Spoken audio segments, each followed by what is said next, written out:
Hello mga guys, sa mga baguhan dyan na mag-aalaga ng crayfish, yung tawagin na ARC, Australian Red Claw mga idol. Wag na ninyong haluan ng anumang isda ang inyong crayfish o kung ano pa na ihahalo nyo.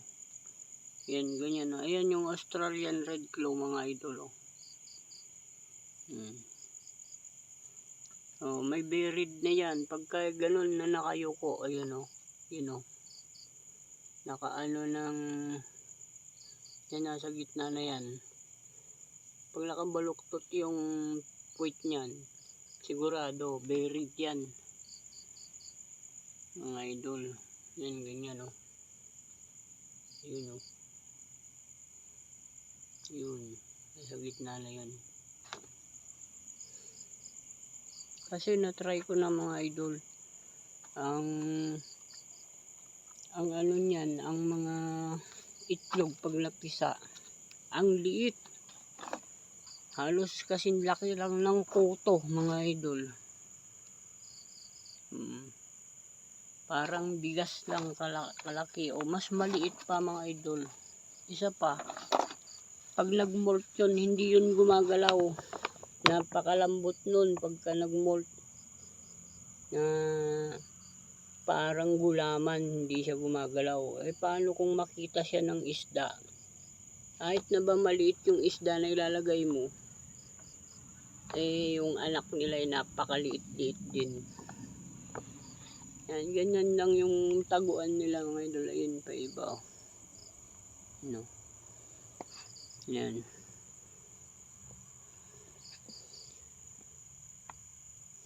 Kasi yung na-experience ko, nahihinayangan ako sa mga pagkain na nilalagay ko na sobra sa akala ko sobra na pagkain nila.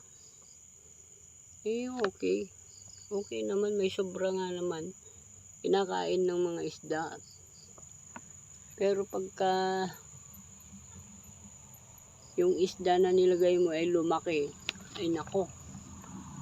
Kakainin niya yung kainin niya yung baby crayfish. Mga idol, maliit na crayfish. Ito may mga anak na itong mga ito. Yang ganyan kalaki, 4 na buwan lang yan. 2 inches na yan mga idol, yung ganyan kalaki. 4 na buwan lang yan. Magbe-breed na naman yan, magkakaroon na ng itlog na yan, mangingitlog na yan. Yan, ito naman ganyan kalalaki, tapos nang itlog yan. Yun, buried na rin yan. Yan, pagka ganyan na nakabaluktot, may itlog yan. Dami niyan. Mga yan, ilan na nga, 60, saka 40, 100. Mga 100 plus yan mga idol. 100 mahigit. Pwera yung pwera lang yung mga maliliit na ito. Yan. Yung maliliit na yan, nasa 200 plus na yan. Nandyan sila. Tatago. Ayun yung malalaki. Kasi nung ako nag-alaga ako first time, unang-una hinaluan ko ng mga isda na mga gapi, balon molly, nilagyan ko pa ng angel fish, tetra fish. Nako, katumal, kakainin ng mga isda yung mga niyan, yung mga baby crayfish. Kaya yung mga first time dyan, wag na ninyong lagyan mga idol ng isda. Sayang ang panahon na pagpaparami mo. Ang tagal-tagal mong hihintayin na magka anak, tapos maano lang, makakain lang ng isda, sayang.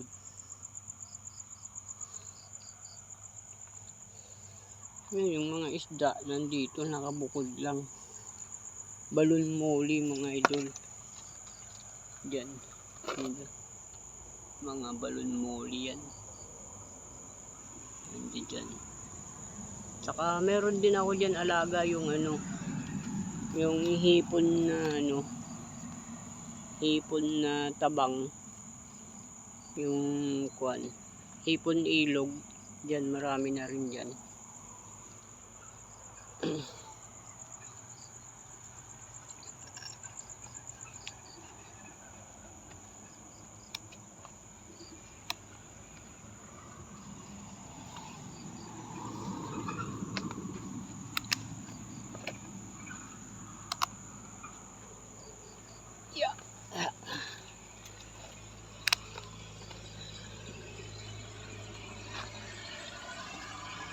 Hindi lang yan ang alaga ko mga idol, marami pa. Dito sa ano, dito sa kabila. Sa aquarium, sa salamin,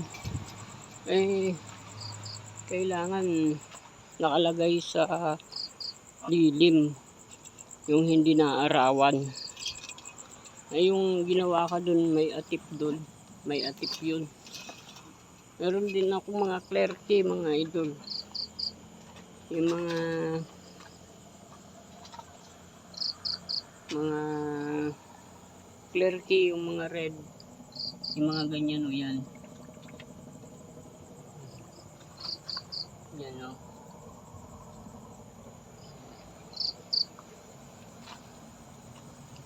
Yung mga halaman, water plant, ayan o. Marami rin. Yan yung mga clerke, mga puti na hipon. Lumalaki rin ng 4 inches yan mga idol. Pinakamalaki niyan, ano, 4 inches na. Ang pinakamalaki na clerke. Ito, may mga, yung mga nasa, ano, salamin. Saka dito sa reptab. Ayan, may supply na hangin. Kasi maliit yung, ano, maliit yan nalagyan nila. Walang natural na hangin. Kaya meron ng ano dyan, air pump. Yung ito bagong layout na naman mga idol. Oh, lalagyan ko na naman yan. Oh, ito plastic na trapal yan. Oh, 4.5 meter by 4 meter ang ano niyan, lapad. Ganun. Nakaibabaw lang yung ano niyan, hollow block mga idol. Di na yan nakalubog sa lupa. Ito, itatayo na lang yan. Lalagyan na lang ng poste sa mga kanto. Tapos lagyan ng tali para nakatayo. Nakaganon yung ano, para nakaganyan. Nakatayo yung ano, yung plastic. Dito yung mga breeder dito na malalaki. Yan o, red claw din. 5 inches na yan mga idol. Oh, ganyan. Nandito lang sila. Yan mga halaman, oh, pinagkakain nila. Oh, tingnan niyo yung mga dahon. Nandyan na mga, marami rin yan nandyan. Mga buried na yung mga nandyan nakabukod. Yung mga baby crayfish naman na maliliit pa, nandito. Ayan o. Makikita niyan. Yung maliliit na yan. Diyan o. Makikita. Uy. Ayan, nag-molt. Nag-molt yan, yung ganyan.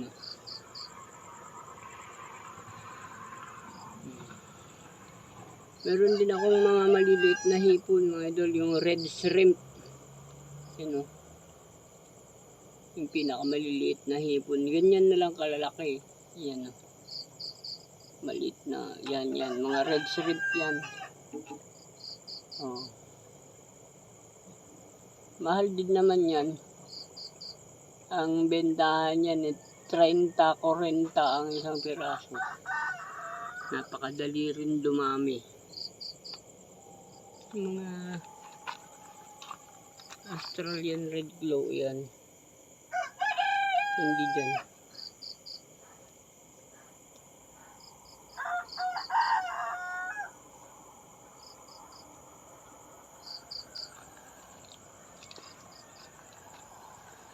Okay mga idol, maraming salamat sa inyong panunood mga idol. Ayan yung mga breeder na mga aquarium fish. Ganyan. Pwede mo rin iganyan yung mga crayfish. Pag buried na yung crayfish, igaganyan mo yung mas maliliit na net. Para yung mga anak nila mahuhulog doon sa baba, yung maliliit, hindi kakainin ng mga hindi kakainin ng mga malalaking hipon, mga crayfish. Yan, lagyan nyo ng ganyan para yung mga anak niya pupunta sa ilalim, hindi na magagalaw ng mga malalaking hipon ng crayfish. Okay mga idol, maraming salamat. Update ko na lang kayo po sa susunod uli na video tungkol dyan sa mga crayfish na yan. Bye bye.